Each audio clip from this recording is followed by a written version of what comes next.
পঞ্চম শ্রেণীর শিক্ষার্থী বন্ধুদের তৃতীয় প্রান্তিক মূল্যায়ন 2024 সালের যে পরীক্ষা সামনে রয়েছে তার একটি মডেল টেস্টের বা 2-3টি মডেল টেস্টের সংক্ষিপ্ত প্রশ্ন, অর্থাৎ তোমরা জানো যে 20টি করে সংক্ষিপ্ত প্রশ্ন থাকবে।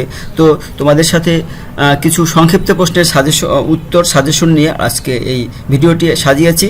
তো সেই 20টি সংক্ষিপ্ত প্রশ্ন যদি তোমরা ভালোভাবে ফলো করো তাহলে তোমাদের অনেক উপকার হবে আশা করছি। তো বন্ধুরা দেখো, প্রথমেই দেখতে পাচ্ছ যে তোমাদের প্রথমেই প্রত্যেকটা প্রশ্নের 20টি সংক্ষিপ্ত প্রশ্ন থাকবে। যেমন এখানে সঠিক উত্তরটি শুধুমাত্র খাতায় লিখতে হবে। গুণ কিসের সংক্ষিপ্ত রূপ? যোগের। 2 99,000কে 10 দিয়ে ভাগ করলে ভাগফল কত? তার মানে এখানে একের পর একটা শূন্য এখান থেকে বাদ যাবে, থাকবে এইটা গ নাম্বার 9900। 6টি কলমের দাম 72 টাকা হলে 20টি কলমের দাম কত? তো আগে আমাকে একটি কলমের দাম বের করতে হবে। 6 দিয়ে 72কে ভাগ করতে হবে, হবে 6 12 টাকা করে। 12 দিয়ে 20-এর গুণ দিলে হবে 240 টাকা।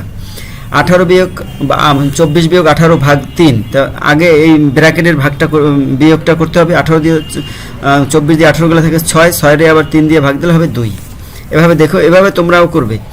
ক প্লাস 13 ইকুয়াল 25। তাহলে এখানে কয়ের মান কত? তার মানে কয়ের মান বের করতে হলে এই 13কে 25-এর সাথে বিয়োগ করতে হবে, তাহলে হবে কত?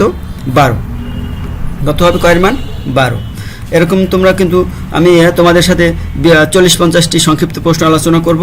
যদি ধৈর্য ধরে মনোযোগ দিয়ে শুনতে পারো তাহলে কিন্তু তোমাদের অনেক উপকার হবে আশা করছি। তোমাদের সলিউশন করে দেব।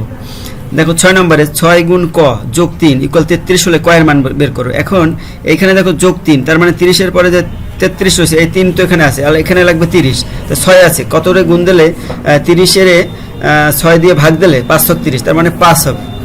এখানে আমরা এই 5 দিয়ে করব। এখানে কয়ের মানটা বের করতে হলে 30 দিয়ে আমরা শর্টকাটে করে দেখালাম। তারপরে 30 দিয়ে আমরা 3 সরাই নিলাম, থাকে 33 দিয়ে 3 সরিয়ে নিলাম, এই যে +3 থাকে 30। 30-এর এই 6 দিয়ে ভাগ করলে 530। 8-এর গুণনীয়ক কয়টি? 8-এর গুণনীয়ক কয়টি? 1 2 4 8। 1 2 4 8, 4টি। 8-এর গুণনীয়ক 1 2 4 8, এই 4টি। 8-এর বিপরীত ভগ্নাংশ কত? 8-এর বিপরীত ভগ্নাংশ কত? 8-এর এইটা 8-এর 1। তারপরে দেখো, রেজা 12 পৃষ্ঠার একটি বই 4-এর 3 অংশ পড়েছে।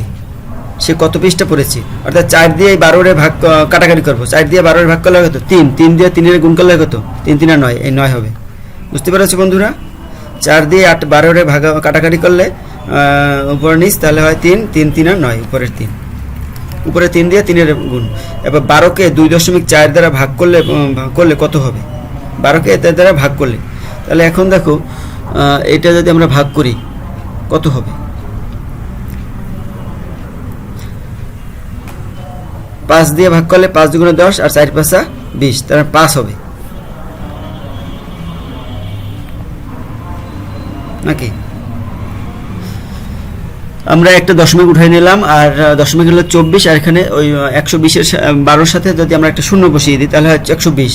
তো 24-এর যদি আমরা 120 দিয়ে ভাগ দিই তাহলে 5 হয়।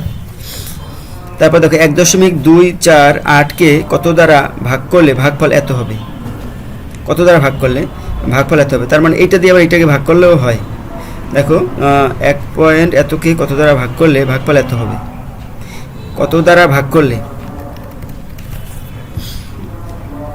এতকে কত দ্বারা ভাগ করলে ভাগফল এত হবে? তাহলে ভাগফলকে এই ভাগফলের সাথে এখানে যেটা হবে উত্তর সেটা গুণ করলেও হয়। 6 48, 5 40, 6 48, 6 48 8।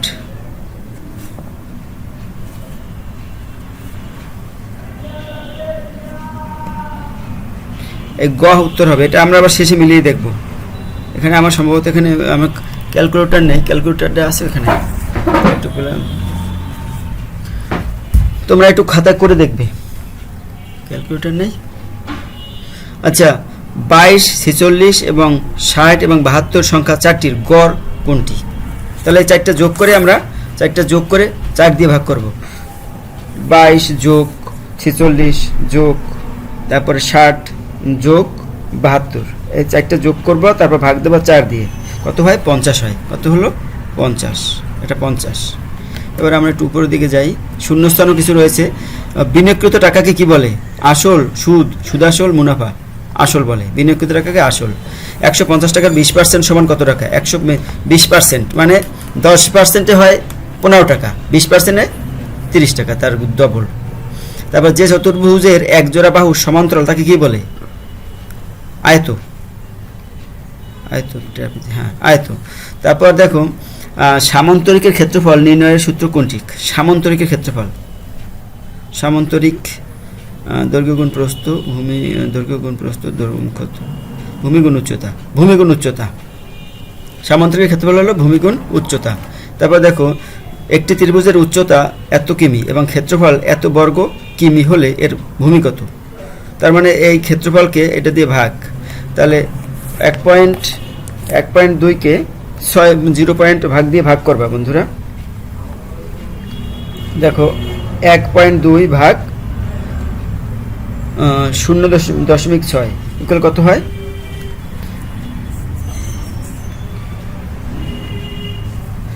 2। এখানে সঠিক 2 উত্তর হবে এটা।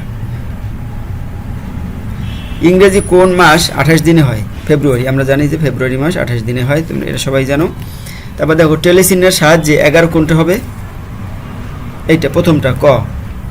তোমরা জানো যে 4টে দেওয়ার পর একটা এই যে লম্বা টান, এটা মিলিয়ে 5টা 10, 1 18। সচল ক্যালকুলেটরে 3 + 7 = 11 হিসাবে করতে কয়টি বোতাম চাপতে হবে?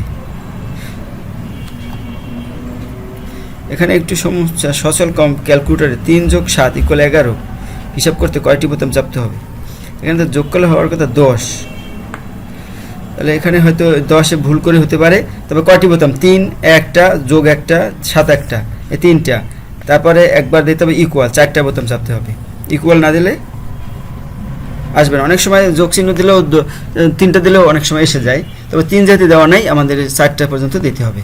তো এই কিন্তু সংক্ষিপ্ত প্রশ্নগুলো তোমাদের এখানে কিছু তোমাদের জানালাম। আর এখানে কিছু সংক্ষিপ্ত শূন্যস্থান রয়েছে। গুণফল ভাগ গুণক ইকুয়াল কত? গুণকের গুণফল দিয়ে ভাগ দিলে গুণ্য বাড়বে, গুণ্য। ভাজক গুণ ভাগফল যোগ ভাগশেষ ইকুয়াল কত? ভাজ্য। তারপরে ভাজক 78 হলে ভাগফল 25 এবং ভাগশেষ ভাজকের 1/3 হলে ভাজ্য কত? এটা একটু ডিফিকাল্ট, এটা তোমাদের শেষে উত্তরটা দেখিয়ে দেবো। চতুর্ভুজের ড্যাশ কর্ণ থাকে, 4টি কর্ণ থাকে। ক্রয় মূল্য থেকে বিক্রয় মূল্য ড্যাশ হলে ক্ষতি হয়, বিক্রয় মূল্য কম হলে ক্ষতি হয়। তারপর দেখো বর্গের জ নম্বর 6 লিটার পানি 6 লিটার পানি 250 মিলিলিটার এতটি বোতলে রাখা যায়। 250 দিয়ে 6000-কে ভাগ, 6000-কে ভাগ 250 কয়টা বোতলে রাখা যায়? 24টি বোতলে রাখা যায়। 24 ঘন্টা কর্মসূচিতে ঘন্টা ও মিনিটকে ড্যাশ অঙ্কে প্রকাশ করা যায়। সময়সূচিতে 24 ঘন্টার সময়সূচিতে ঘন্টা মিনিটকে ড্যাশ অঙ্কে প্রকাশ করা হয়। 24 ঘন্টার সময়সূচিতে ঘন্টা মিনিটকে কি অঙ্কে বিদেশিভাবে প্রকাশ করা যায়, টাইমটা 24টা 23টা এরকম, মানে গাণিতিক অঙ্কে মনে হয়। আর দৈনন্দিন জীবনে হিসাব নিকেশে ড্যাশ কমাতে ক্যালকুলেটরের ভূমিকা লেজ। দৈনন্দিন জীবনে হিসাব নিকেশে এখানে বইতে যেটা আছে সেটা হবে, তবে এখানে ঝামেলা কমাতে ক্যালকুলেটর ব্যবহার করা হয়। তারপরে সুবিধার জন্য ঝামেলা কমাতে এটাই হতে পারে। এখন আরেকটা যদি প্রশ্ন তোমাদের সাথে একটু শেয়ার করি, আরেকটা মডেল টেস্টে, তারপর শেষ করব। ভিডিওটা যদিও বড় হয়ে যাচ্ছে, তবুও তোমরা যদি ভিডিওটা ভালোভাবে দেখো তোমাদের কিন্তু অনেক উপকার হবে। দেখো আবার 20টি সংক্ষিপ্ত প্রশ্ন নিয়ে হাজির হয়েছি। এখানে সঠিক উত্তরটি উত্তরপত্রে লেখো। 100 × 100 কত? তাহলে 1 লিখে 4টে শূন্য কোনটা সেটা হবে। এখানে 2টা, এখানে 2টা, তার মানে 4টে শূন্য, এই যে এটা। তারপরে কোনো ভাগ অঙ্কে ভাজক এত হলে ভাগশেষ কত? তার মানে এটা দিয়ে ভাগ করতে হবে। তাহলে 1 লিখে 3টে শূন্য আছে, তাহলে 1 2 3 50 হওয়ার কথা, এখানে 50 হওয়ার কথা। এটা ভাগশেষ হবে 50। আমরা একটু করে দেখছি, 20150 ভাগ 1000 না 150 হবে, 150। এখানে ভাগফল হবে, ভাগশেষ হবে 150। ঠিক আছে বন্ধুরা, ভাগশেষ 150। যেহেতু 3টা শূন্য, সে কারণে কিন্তু এই যে 3টা সংখ্যার পরে যেটা আছে প্রথম থেকে একক, দশক, শতক, এইটা কিন্তু থেকে যাবে। একটি কলমের মূল্য 5 টাকা হলে 8টি কলমের মূল্য কত? 40 টাকা। এটা তো খুবই ইজি, তোমরা পারবে। দ্বিতীয় বন্ধনের চিহ্ন কোনটি? সেটাও তোমরা পারো, এইটা ব্র্যাকেট। সম্পর্ক প্রতীক কয়টি? সম্পর্ক প্রতীক 6টি। সম্পর্ক প্রতীক 6টি।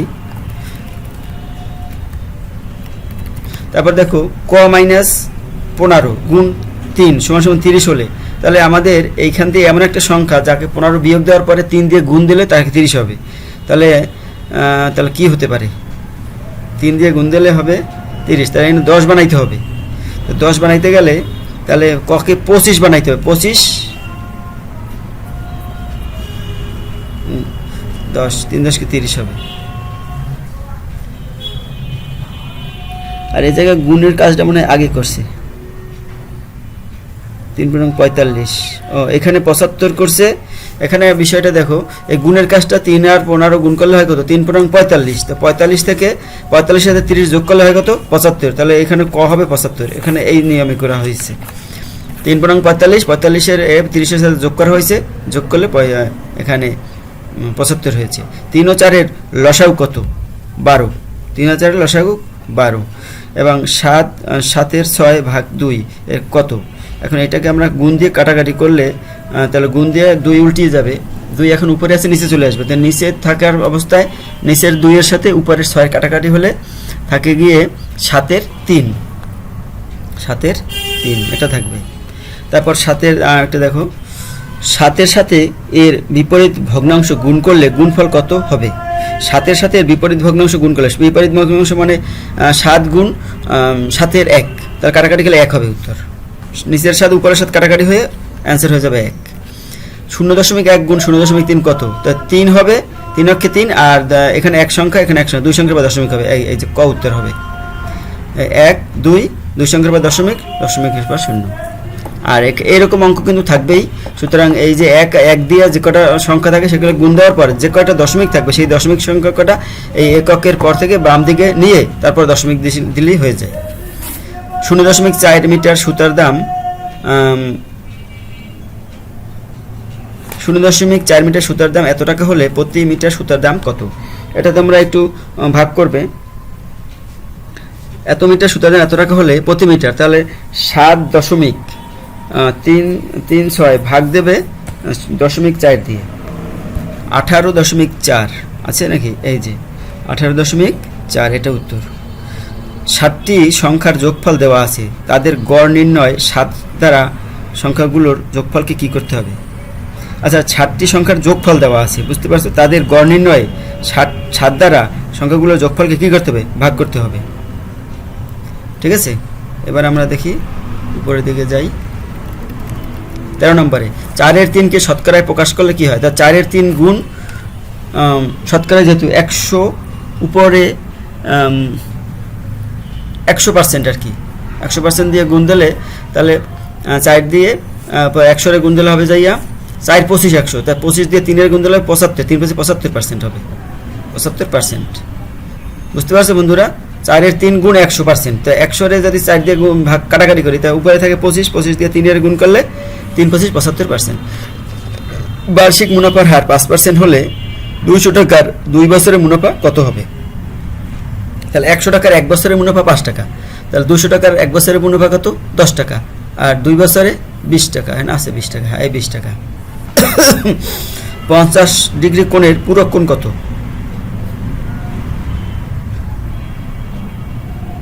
পূরক কোণ, পূরক হলো 40 ডিগ্রি। 50 ডিগ্রি কোণের পূরক কোণ, এটা আমরা শেষে একটু উত্তরটা দেখবো, এখানে কনফিউশন আছে। 50 ডিগ্রি 40 ডিগ্রি হতে পারে, আবার 130 ডিগ্রি হতে পারে, এটা একটু কনফিউশন আছে।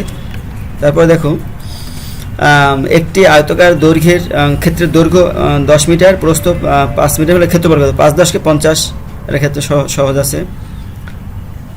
50 বর্গমিটার, সরি ওটা না, 50 বর্গমিটার হবে, কারণ ক্ষেত্রফলের সময় বর্গমিটার হয় না অ্যান্সারটা। 50 বর্গমিটার, 50 মিটার হবে না কিন্তু, কারণ ক্ষেত্রফলের সময় মনে রাখবে যে মিটার মিটার গুণ হলে বর্গমিটার হবে। তোমাদের কিন্তু এই জন্য এটা দেওয়া হয়েছে, মিটারও 50 মিটারও দেওয়া হয়েছে, 50 বর্গমিটার, কিন্তু 50 বর্গমিটার হবে, মনে রাখবে।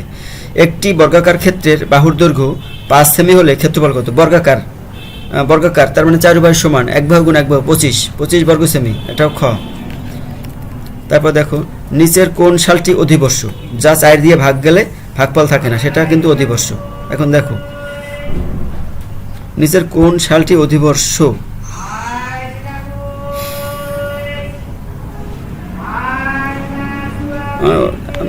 এগুলো একটু ভাগ করে দেখতে হবে, 4 দিয়ে ভাগ করে যেটা মিলে যাবে সেটা হলো অধিবর্ষ। তাহলে 1700 এটাই কিন্তু অধিবর্ষ। এখন অন্যগুলো একটু দেখি। 1986 ভাগ 4, এগুলো হচ্ছে না, এই 1700 হলো অধিবর্ষ। 25 বিয়োগ 39 শ্রেণীর ব্যবধান কত? এখানে শ্রেণী ব্যবধান কত বলো তো? এটা টেলি চিহ্নের ভিতর থেকে আসছে। তো 25 আর 15 40, তো 39 থেকে 25 বিয়োগ 39 বিয়োগ 25 কত হয়? 14। তাহলে এই যে 25 থেকে 39 শ্রেণী ব্যবধান কত? এখানে 14। কম্পিউটার কোন ধরনের যন্ত্র? Electric, mechanical, hydraulic. Electrical, electronic যন্ত্র। আর এই শূন্যস্থানগুলো আর বলতে আমরা, তোমরা একটু দেখে নিও, কারণ ভিডিওটা অনেক বড় হয়ে গেছে। তোমাদের এরকম ভিডিও ভালো লাগলে তাহলে অন্যান্য সাবজেক্টের সব বিষয়গুলো, খুঁটিনাটি বিষয়গুলো নিয়েও আলোচনা করব। তো বন্ধুরা, তোমাদের যদি বিন্দুমাত্র উপকার হয়, ও তোমাদের এখানে উত্তরপত্র দেখাতে চেয়েছিলাম, সেটা একটু তোমরা দেখে নাও। এই হলো প্রথমটার উত্তরপত্র, আর এখান থেকে স্ক্রিনশট দিয়ে তোমরা একটু মিলিয়ে নেবে। আর আর ওটা এটা দেখবো না, এই দ্বিতীয়টার উত্তরপত্র গেল ওই, আর প্রথমটার উত্তরপত্র রেখে এসেছি। এই হলো প্রথমটার উত্তরপত্র, এখান থেকে তোমরা দেখে নিও। তো ধন্যবাদ বন্ধুরা, ভালো থাকবে। খুব ব্যস্ততার সহিত ভিডিওটি করলাম।